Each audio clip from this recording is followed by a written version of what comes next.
পার পাঞ্জা বইটা গেছে আপনার কত দুর্ভাগ্যর ব্যাপার রাস্তাঘাটে কত কষ্ট গাড়ি ঘোড়া লইয়া যাওয়া যায় না রাস্তা 2-2.5 ঘন্টা ধরে দাঁড়াইয়া রয়েছি কত ছোট বড় সবাই মানুষের কত কষ্ট হয়ে যাচ্ছে এগুলা মানে দেখতে লাগে কেয়ার করতে লাগে কেউ কেয়ার করে না কেউ শুনি না গাড়িওয়ালার কত কষ্ট। এটা কোন জায়গা এটা? এটা মঙ্গেবাড়ি এরিয়া ধরে কত মানুষ নাই কিছু নাই বৃষ্টির মধ্যে কত ওই যে সিলিপুরটা দেখে গাড়ি বাইরে কমে যাইব কত ঘটনা কোন মনে আইসিরা দেখতেছি এদিকে যে বাইরে করতেছে করে তো দাঁড়াই গেছে গাড়ি দাঁড়াইতে বেশি বলেছেন আমার আমি আইসি একটু আগে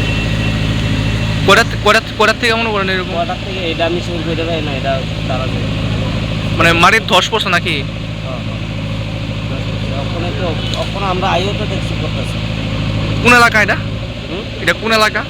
এটা মুঙ্গিয়াগামী এটা কি মানে ব্লক আছে নাকি আছে? না ওখানে তো মোটামুটি একটু ক্লিয়ার আছে তো জায়গাটা পিছলা এই জন্য যাচ্ছে না। কোন এলাকা এটা? এটা 36 মাইল মুঙ্গিয়াগামী পিএস। পিডব্লিউডি থেকে বা এর থেকে কোনো চলতেছে কাজ না? কতক্ষণ লাগবে মনে করেন রাস্তা ক্লিয়ার হইতে? ওখানে তো এর উপরে আর কি কাদের উপরে বুঝতে